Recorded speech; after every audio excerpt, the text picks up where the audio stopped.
What factored into this ultimately? I mean, I know you got tons going on outside the cage, show analysts on multiple platforms. Seems like it'll be a very smooth transition for you, but what was kind of the general reasons behind you wanting to do this now? Well, you gotta be tough. You gotta be tough in this sport. I feel like I used all my toughness up. You know, there was some positions in there that before in my career I walked right through them. And I didn't mind losing to him in his spots, like, you know, some of the stuff on our feet, those jumping knees and whatnot. But I did mind losing to him in my spots. He was on top of me. I didn't think he'd be on top of me. I thought I could have scrambled, I could have got up. I used to be tougher. I used to want it more. I used to have more grit. And I just felt like maybe I fired my last bullet. I didn't have that same grit. And it's time to move on. And I don't think anyone could question your toughness after that knee you took in the first round. That was a hard knee. It was very loud from what we could hear. I mean, how hurt were you? Did you recover, you know, fully going into that second round, or how sketchy was it at that point? Well, and see, it's funny what you tell yourself in those situations, but I thought there was major opportunity going into the second round. I thought that he was fading, that he really went for everything for the finish in the first round.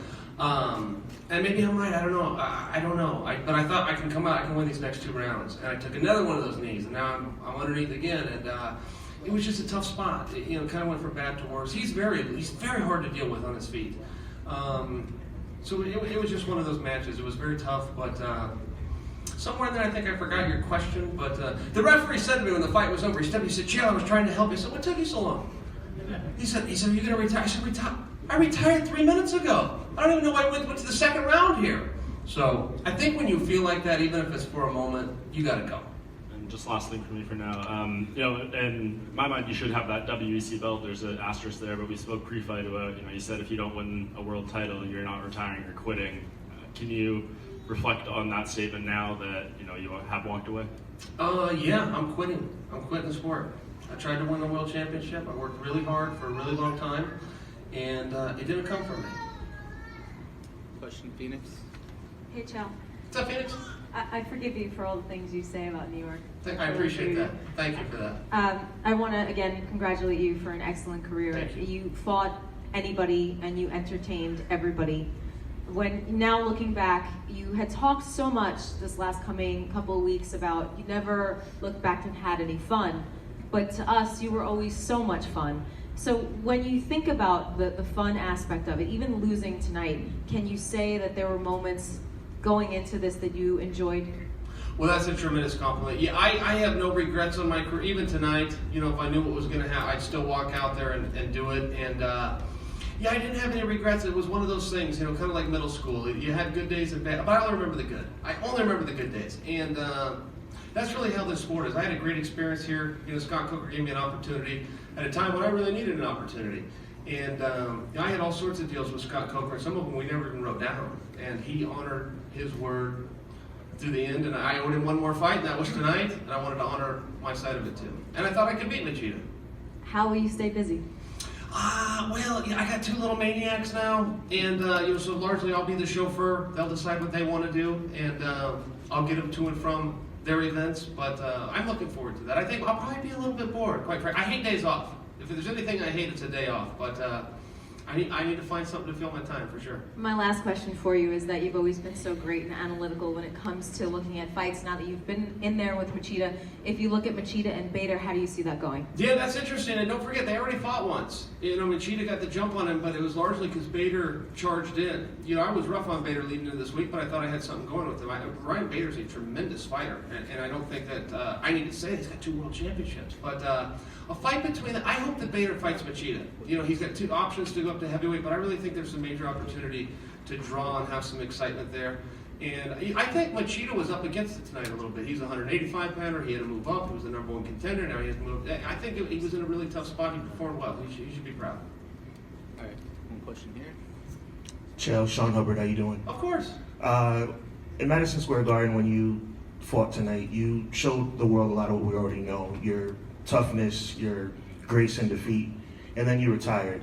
And Madison Square Garden gave you basically a heroic response, and basically it was like a gasp followed by a ovation. How'd you feel about how the crowd responded to your announcement, especially considering the fact you've been a legend all this time and now you're going to move on to something new? Well, thank you. That's very sweet. And they were amazing. Madison Square Garden was amazing. The whole card was amazing, from top to bottom.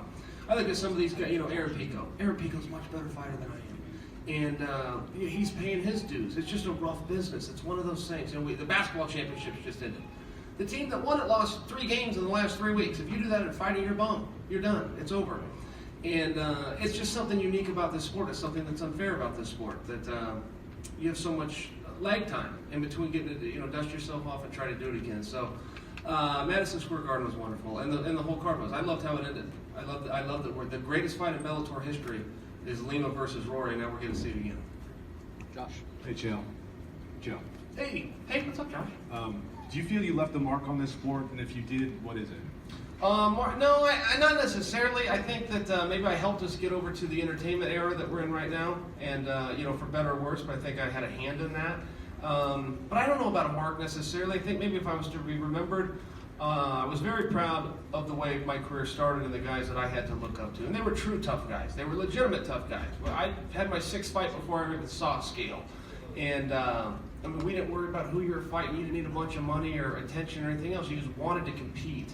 And I really like the competitors that we have in the sport, but I think they're a little fewer and far between. And if there was something that I could pass to the locker rooms, it would be to go back to that competitive era. Guys that want to do it, that enjoy the sport, they just want to see who's the best.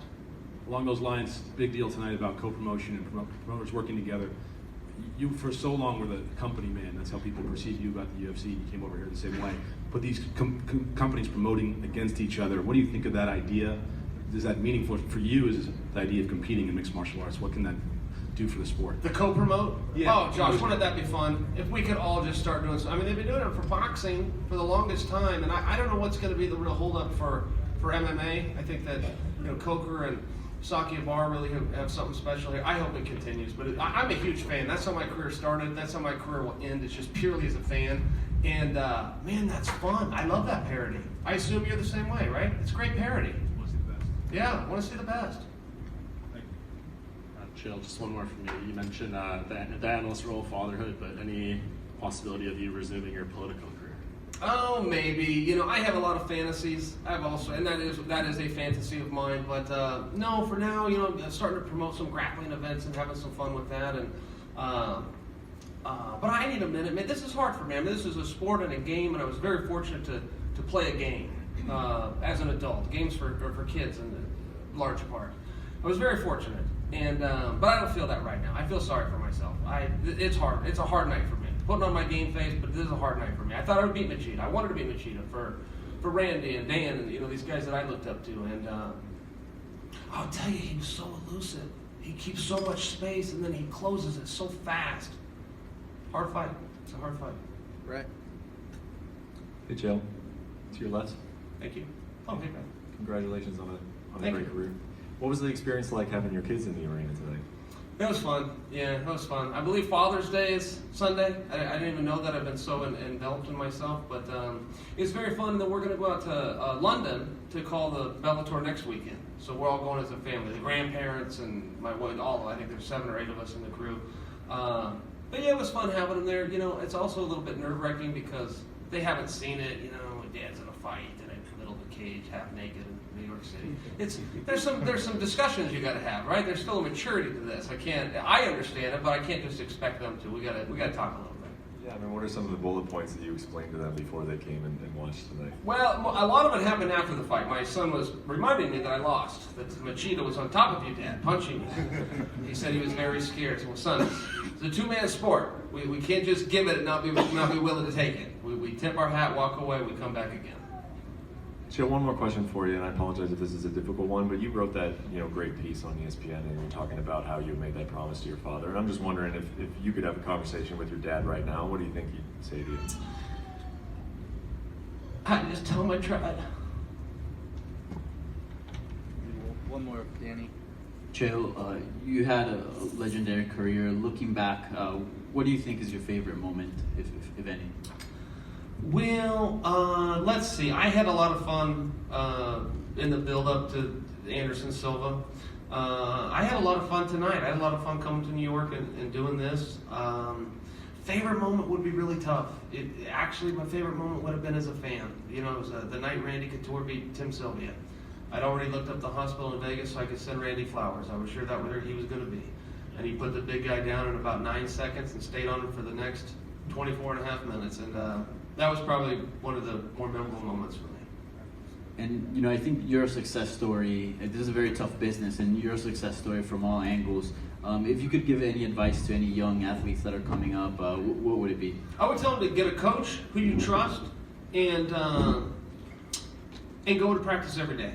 You can just get 1 degree better every single day. But it's really who can stay in it the longest and who can be the most consistent is what I've seen. Lyoto, we were just discussing what a controversial decision that was. How that was a real back and forth battle that we were in the middle of when the referee, for some odd reason, pulled you off me.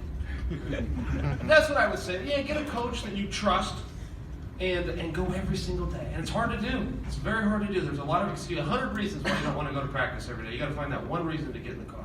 Be my advice. Thank you, Chael, and congrats. Thank you, guys. I've had it with you all. Are we done? Yes. All right. Thanks, guys. See you later.